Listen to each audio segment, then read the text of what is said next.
तो अब हम डिस्कस करेंगे नेक्स्ट इंपॉर्टेंट न्यूमेरिकल जो कि आपके मिरर पोर्शन से बिलोंग करता है। ठीक है, क्वेश्चन यहाँ पर गिवन है, an object is placed in front of concave mirror of focal length of 12 centimetre.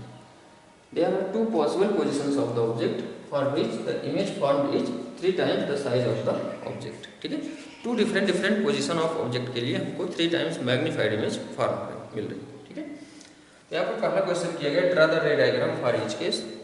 Next है, find the distance between the two position of the object. ठीक है, तो यहाँ पर पहला इंफॉर्मेशन जो हमको गिवन है, फोकल लेंथ कितना गिवन है, 12 सेंटीमीटर।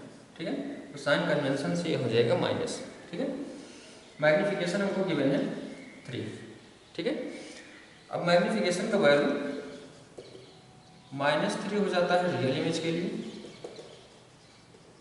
और +3 हो जाएगा वर्चुअल इमेज के लिए।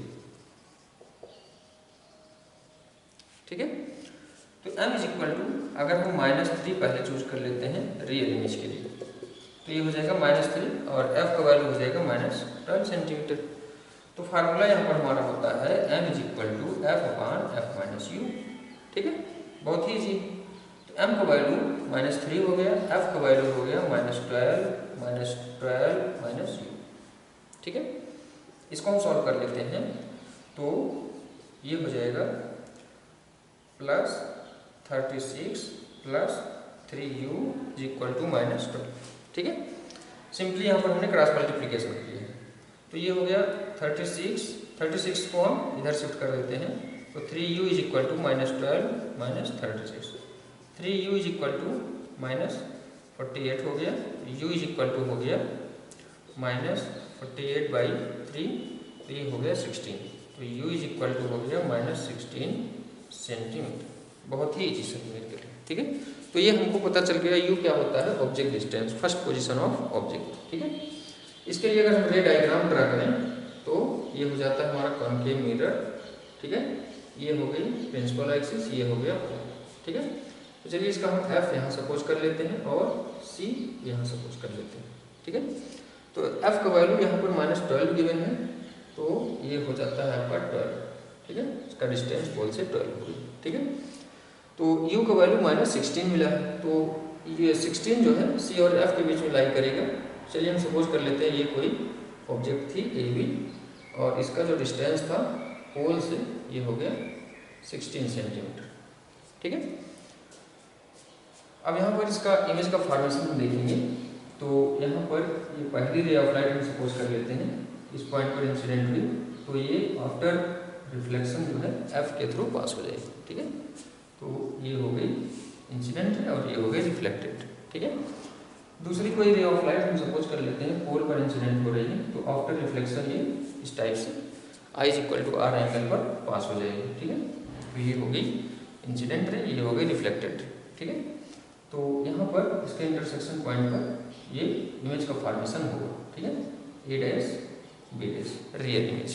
ठीक है, ये हो गया फर्स्ट कंडीशन में रे डायग्राम। ठीक है, बहुत ही ईजी।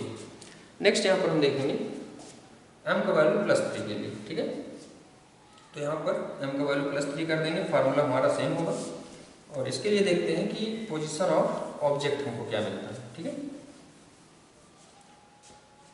तो यहाँ से m का वैल्यू +3 ले लेते हैं, तो f -12/-12 और ये -u। ठीक है, इसको हम सॉल्व करते हैं, तो ये हो जाएगा -36 - 3u इज इक्वल टू -12। ठीक है, तो यहाँ से ये -3u इज इक्वल टू -12 + 36, तो ये हो जाएगा आपका 24, तो u इज इक्वल टू हो गया 24/-3, ये हो गया -8। ठीक है, तो u इज इक्वल टू हो गया आपका -8 सेंटीमीटर। ठीक है, तो इसके लिए अगर हम रे डायग्राम ड्रा करें तो ये हो जाता है आपका कॉनकेव मिरर, ये हो गया प्रिंसिपल एक्सिस, ये हो गया पोल। ठीक है, तो यहाँ पर इसका फोकल लेंथ, चलिए ये हम सपोज कर लेते हैं प्रिंसिपल फोकस, फोकल लेंथ का वैल्यू हो गया 12 सेंटीमीटर। ठीक है, इसका सेंटर ऑफ कर्वेचर ये हम C यहाँ सपोज कर लेते हैं। ठीक है, ये हो गया सेंटर ऑफ कर्वेचर। ठीक है, तो यहाँ पर हमको u का वैल्यू -8 मिला है, ठीक है। तो -8 f और p के बीच में लाई करेगा, ठीक है। तो यहाँ पर हम सपोज कर लेते हैं इस टाइप से, चलिए इसको हम, ये था हमारा 12, तो -8 जो है हम f और p के बीच में लाई करेगा, इसको हम सपोज कर लेते हैं इस टाइप से, ये हो गया 8 सेंटीमीटर, ठीक है।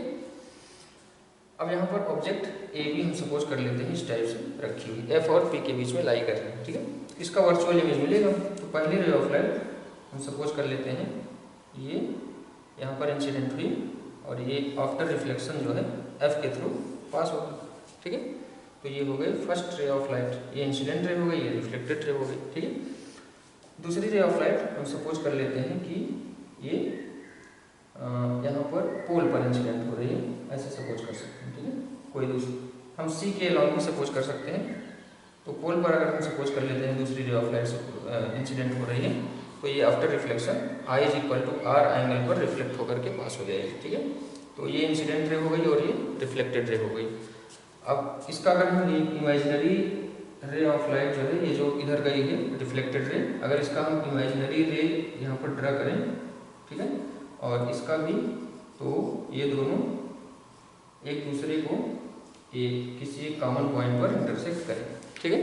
तो यहाँ पर हो जाएगा इमेज का फॉर्मेशन A' B', ठीक है। तो यहाँ पर वर्चुअल इमेज सेकंड कंडीशन में हमको मिलेगा, ठीक है। तो यहाँ पर हमको बताना था कि नेक्स्ट कंडीशन में find the distance between the to position of the object. ये तो रे डायग्राम हो गया दोनों कंडीशन में। तो यहाँ पर हमसे पूछा गया find the distance between the to position of the object. तो फर्स्ट टाइम में पोजीशन था 16, ठीक है, और नेक्स्ट टाइम में पोजीशन आया है 8, ठीक है। तो यहाँ पर अगर हम डिस्टेंस कैलकुलेट करें, distance between two position of the object, ठीक है, बहुत ही इजी सा न्यूमेरिकल है। इसको हम ऊपर शिफ्ट करेंगे, तो यहाँ पर हमको डिस्टेंस कैलकुलेट करनी है, ठीक है।